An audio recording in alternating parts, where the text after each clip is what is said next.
Hello les guys, j'espère que vous allez bien. On se retrouve dans un nouvel épisode de Transforme tes relations, le podcast qui t'apprend à gérer tes relations humaines, mais également à t'épanouir dans celles-ci. Les épisodes sont publiés tous les mercredis et dimanches à 21h, alors ajoute le podcast à ta bibliothèque pour ne manquer aucun épisode. Aujourd'hui, on parle de relationnel quand on est une femme dans un domaine masculin. Comment se faire respecter quand on est la seule femme ingénieure de son entreprise, quand on est la seule femme qui travaillons dans le secteur du bâtiment, quand on est la seule femme sur le chantier. Comment on fait pour se faire respecter? J'ai eu à échanger avec une abonnée ingénieure et dans son histoire, j'ai remarqué qu'il y avait un collègue à elle qui se permettait certaines choses parce que c'était une femme. Et donc, je lui ai donné certains conseils pour qu'elle puisse se faire respecter et s'imposer. Et moi aujourd'hui, j'ai envie de vous partager ces conseils-là aussi pour que vous puissiez vous imposer, vous faire respecter, même si vous êtes la seule femme dans votre entreprise. Donc si vous êtes dans ce cas de figure, je vous invite vraiment à rester sur l'épisode parce que l'épisode, il est pour vous.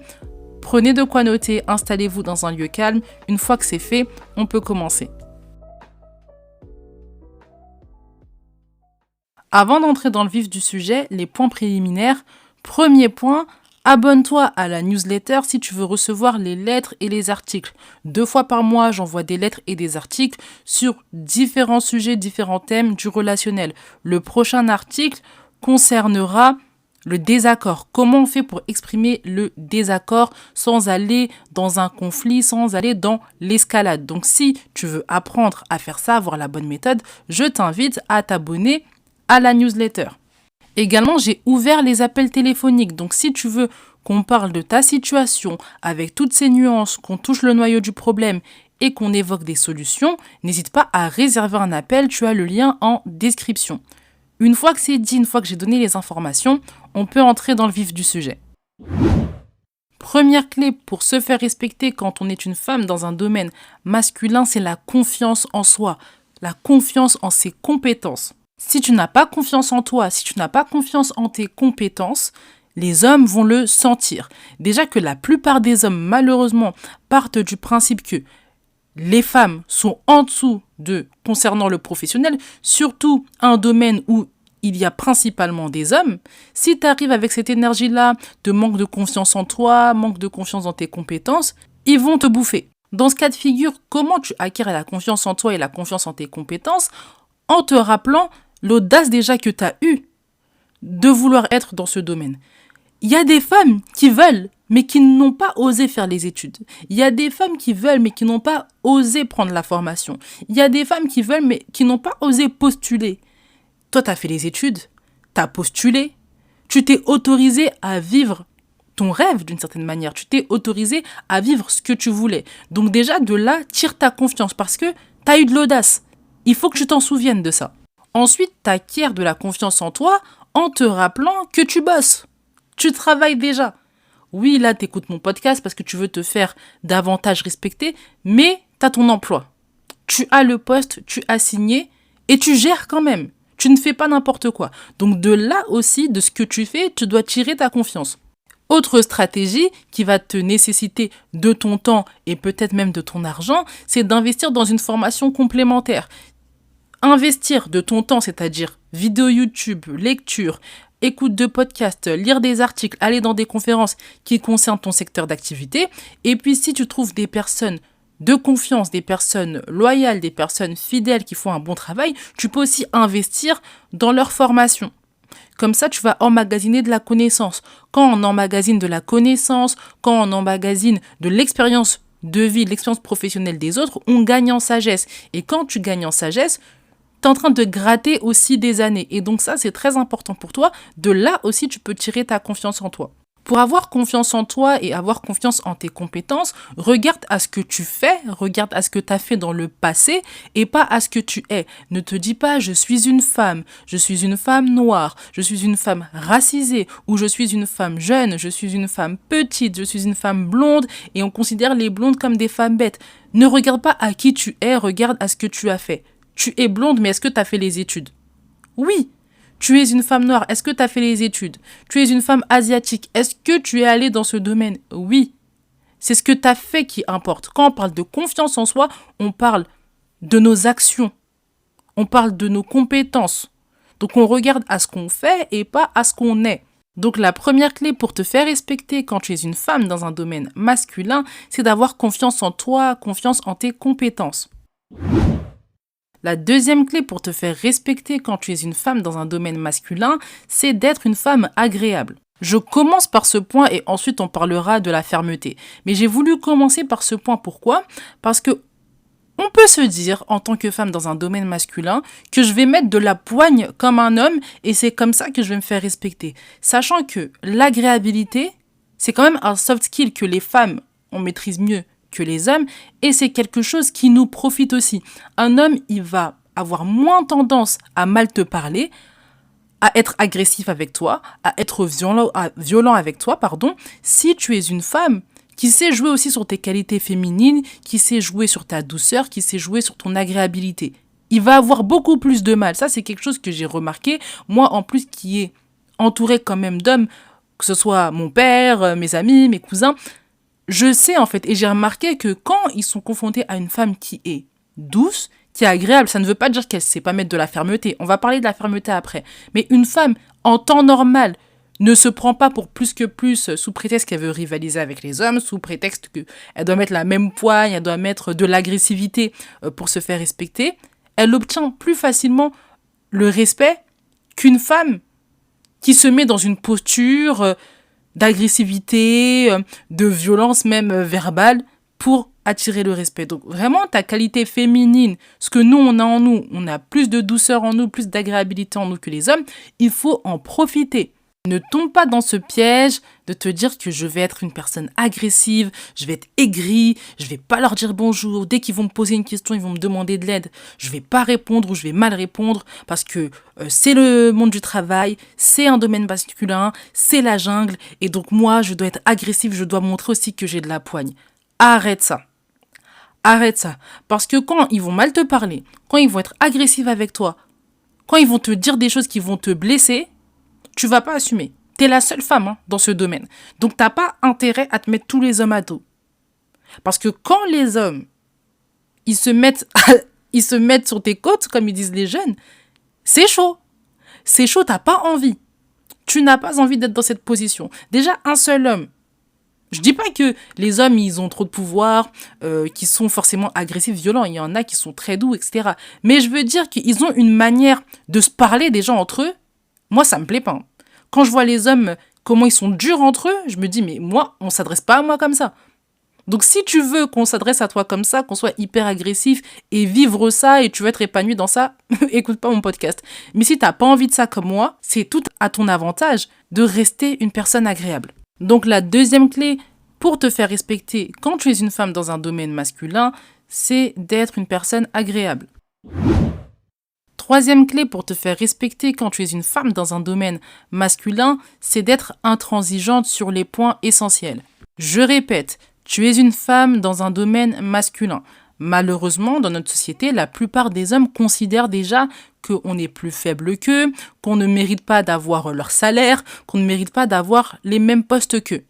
Partant de là, certains déjà se permettent de te prendre de haut, de ne pas te respecter à ta juste valeur, de te considérer comme une inférieure, de te considérer comme une subordonnée. Si tu n'as pas confiance en toi, si tu n'es pas intransigeante, si tu n'es pas ferme sur certains points, qu'est-ce qui va se passer ? Tout ce que je viens de dire va être multiplié, va être doublé, triplé, quadruplé. Quand on te manque de respect ou on te prend de haut, tu le vois tout de suite. Il faut que tu t'opposes. Parce que si tu ne t'opposes pas, ça va continuer. Pareil, tu sens qu'on te fait des blagues sexuelles un petit peu parce que t'es la seule femme, tu mets des jupes ou t'es plutôt coquette. On te fait plusieurs fois des remarques sur ton physique. Bizarrement, en ta présence, on fait beaucoup de blagues sexuelles. Tout de suite, il faut les recadrer aussi. Pour ce qui est aussi des contacts physiques, tout de suite, il faut limiter. Bizarrement, il y a un collègue qui veut te faire la bise. Tout le monde te serre la main, mais lui, il veut te faire la bise tout le temps. On ne parle pas d'un pot de départ ou d'un événement... d'un grand événement où là, exceptionnellement, on se fait la bise. Non, tous les jours, lui, bizarrement, il veut te faire la bise. Tu lui as fait la bise une fois, maintenant, il veut te faire des câlins. Bref, ça va trop loin. Tout de suite, il faut recadrer. Tout le monde te serre la main, ce collègue-là aussi, tu vas lui serrer la main et tu vas lui expliquer que t'es pas à l'aise, en fait, pour lui faire la bise. Autre exemple, un collègue veut s'entretenir avec toi, toujours la porte fermée. toujours dans un local ou dans un bureau qui est éloigné de celui des autres. Pourquoi? Ça aussi, dès le début, il va falloir que tu établisses les règles. C'est toi qui choisis le bureau, c'est toi qui choisis l'endroit, c'est toi qui choisis d'ouvrir la porte ou non. Parce que tu es une femme et il faut que tu te protèges aussi. Non seulement tu dois te protéger, mais il doit aussi comprendre que tu as des limites. Quand je parle d'intransigeance, je parle vraiment de limites fermes. Ces hommes-là dans ton entreprise, ils doivent savoir que tu es agréable, que tu es aimable, mais dans un cadre qu'ils ne sont pas permis de dépasser. Sinon, ça va mal se passer avec toi. Et cette clé, je te la donne, c'est pas une clé que tu peux décider d'appliquer ou non, c'est une clé de survie. Donc, il faut l'appliquer. Absolument. Sinon, ça va mal se passer pour toi. C'est une clé qui va te permettre de te faire respecter, mais qui te permet aussi de te protéger. Tu es dans un domaine masculin, tu es la seule femme, ou il y a peut-être une femme qui t'accompagne, mais vous n'êtes pas beaucoup. Vous êtes en infériorité numérique, et les femmes, je suis désolée, mais dans cette société, nous ne sommes pas protégées. Donc si nous-mêmes, on ne prend pas en charge notre protection, c'est chaud. Si tu as du mal avec les limites, tu as du mal à poser des limites, je t'invite à acheter le livre de Nathan Stone, Comment se faire respecter. Ce livre est très bien, il te donne vraiment une méthode pour poser des limites. Donc tu peux aller l'acheter, il est sur Amazon et je vais mettre le lien en description. Tu auras juste à cliquer, tu pourras acheter le livre, ça va te permettre de savoir comment poser des limites, comment rester ferme sur ces limites concrètement.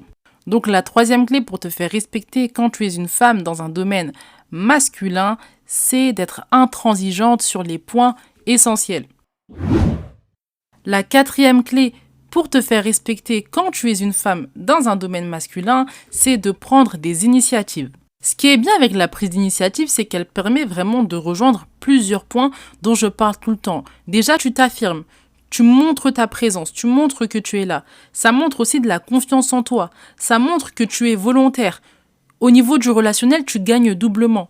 Vis-à-vis de tes collègues, vis-à-vis aussi de tes supérieurs qui voient que tu es volontaire, que tu es investi. Donc prendre des initiatives, c'est vraiment quelque chose que j'aime beaucoup parce que ça te permet vraiment de gagner sur plusieurs terrains du relationnel. Si tes collègues hommes voient que tu es investi, ils voient que, aux yeux du supérieur, tu es respecté. Quand ils voient que pour toi-même, ça avance rapidement, que bientôt, il y a une opportunité là qui va se pointer pour toi, là, ils commencent à te respecter. La hiérarchie te respecte, eux aussi, ils commencent à te respecter. Donc, la relation avec la hiérarchie par la prise d'initiative, il ne faut pas jouer avec ça. Et ça, c'est un tips que je donne. Quand tu t'entends bien avec la hiérarchie, généralement, les collègues hommes, soit il y en a qui vont avoir un peu de mépris, mais ils vont quand même te respecter parce qu'ils savent qui tu es, et les autres, ils vont juste te respecter en fait. Ils vont pas te parler n'importe comment parce que tu es dans le bon viseur de la hiérarchie. Pour la situation qu'on est en train d'évoquer ensemble, ce que je te conseille, c'est déjà de prendre des initiatives pour toi. Déjà, devenir une personne excellente pour toi-même. Déjà, de voir si pour ton travail, il y a des pistes d'amélioration, si tu pourrais faire les choses plus rapidement, de meilleure qualité, en plus grande quantité. Pour toi, déjà, prendre des initiatives, qu'on voit déjà que tu te distingues par rapport à ton travail. Avant de penser aux autres, pense à toi. Que ton travail déjà se distingue, que ton travail soit excellent et que la hiérarchie te remarque. Ensuite, si tu veux, tu peux penser à l'équipe. Mais tu es une femme, tu es la seule femme peut-être dans ton domaine. Pense à toi, pense à ton évolution de carrière, pense à te distinguer. Parce que tu es avec des hommes qui, eux, ne vont pas se gêner, en fait, à piquer ton idée des fois, parce qu'ils supportent pas que ce soit toi qui proposes l'idée, et eux, qu'ils aient pas eu l'idée, donc ils vont piquer ton idée. C'est quand même concurrentiel. T'es la seule femme. Je dis pas que quand tu es avec des femmes, ça change forcément, mais c'est pas la même chose. Là, on parle vraiment d'une situation où tu es la seule femme, où tu es l'une des seules femmes. Donc, les initiatives, d'abord pour toi. Ensuite, pense à l'équipe, pense à tout le monde. Mais d'abord pour toi, j'insiste. Pose-toi les questions suivantes. Qu'est-ce qui pourrait être amélioré? Qu'est-ce que tu pourrais faire plus rapidement? Qu'est-ce que tu pourrais faire de manière plus rigoureuse? Qu'est-ce que tu pourrais faire en plus grande quantité? Qu'est-ce que tu pourrais faire pour augmenter le chiffre de la boîte, par exemple? Qu'est-ce que tu pourrais faire? Et petit à petit, t'intègres ça dans ton travail sans aller en contradiction forcément avec les attentes de ton supérieur. Et si tu veux le faire, n'hésite pas à lui en parler d'abord et ensuite t'intègres dans ton travail et tu verras que tu vas te distinguer. Donc la quatrième clé pour te faire respecter quand tu es une femme dans un domaine masculin, c'est de prendre des initiatives. Et enfin, la 5e clé pour te faire respecter quand tu es une femme dans un domaine masculin, c'est de ne pas te baser sur tes charmes. On a vu l'autre extrême tout à l'heure qui était de partir sur l'agressivité, sur la dureté, sur la sévérité. Et là, on parle d'un autre extrême qui est l'extrême féminité, si je pourrais dire. L'important quand tu es une femme dans un domaine masculin, c'est de te faire respecter et pas nécessairement de te faire apprécier, de te faire draguer ou autre. Donc toutes les stratégies du type je vais me faire hyper sexy, je vais draguer cet homme-là, je vais en draguer un autre et je vais les monter entre eux, comme ça les deux vont se disputer, moi je pourrais me distinguer, le supérieur également je vais le draguer, je vais essayer d'avoir des entrevues avec lui, de lui dire des phrases suggestives ou autres, on laisse ça de côté. J'ai voulu mettre l'accent sur ce point parce que tu peux l'envisager. Déjà cette société elle t'y invite. Elle t'y invite à être hyper sexualisée, à utiliser la manipulation, etc. Donc tu peux y penser. Également parce que t'as pas de stratégie dans ta tête, t'as pas écouté mon épisode de podcast par exemple en entier, tu te dis bon, peut-être que je vais utiliser de cette stratégie-là. Et peut-être que dans ta vie privée, dans tes relations amoureuses, tu agis comme ça aussi. Ce que j'aimerais te dire, c'est que là, on parle de carrière, on parle de relations au travail, on ne parle pas de relations amoureuses. Ta vie privée, c'est ta vie privée et tu fais ce que tu veux. Mais là, on parle de relations professionnelles. On pense long terme. On n'attire pas le respect à soi en utilisant de ses charmes. Quand je dis user de ses charmes, c'est pas se faire belle, s'apprêter, être une femme agréable, parce que ça, c'est des qualités féminines qui te distinguent aussi et il faut les utiliser. Fais-toi belle, apprête-toi, sois agréable, c'est des choses aussi que les hommes y respectent chez les femmes. Donc ça, utilise. Il n'y a pas de souci, c'est ton pouvoir aussi féminin, utilise-le. Par contre, tout ce qui est du plus, qui est de la manipulation, de la drague, etc., on met ça de côté. Tu as suffisamment d'armes féminines, on va dire. Ton arsenal féminin, il est tellement important que tu n'as pas besoin d'utiliser ces techniques-là. Et en plus, tu ne te protèges pas quand tu fais ça. Tu n'as pas envie de te retrouver dans une histoire où on t'accuse. On t'accuse de draguer les collègues pour avoir des faveurs. On t'accuse de draguer le supérieur pour avoir une augmentation, pour avoir certains privilèges. Tu n'as pas envie de te retrouver dans les histoires comme ça. En tant que femme et en tant qu'humain de manière générale, on pense toujours gérer. On pense que, juste une fois, et ce sera juste une fois. Mais non, quand ça va marcher une fois, tu vas prendre aussi l'habitude et tu vas prendre le goût et tu vas dire une autre fois et avec un autre collègue. Et en fait, là, ce que tu comprends pas, c'est que tu es en train d'entacher ta réputation. C'est pas parce qu'il n'y a pas les conséquences pour l'instant d'une mauvaise réputation que les conséquences ne vont pas se manifester. La réputation, c'est hyper important, surtout si tu souhaites grimper, si tu souhaites évoluer professionnellement, fais attention à ta réputation. Les hommes, ça, ils l'ont beaucoup compris. Il y a beaucoup d'hommes qui l'ont compris. Et c'est pour ça qu'il y a beaucoup de contenu autour de la réputation, comment éviter certaines histoires, etc. Parce que la réputation, c'est très important. Ne pense pas que tes charmes vont tout régler.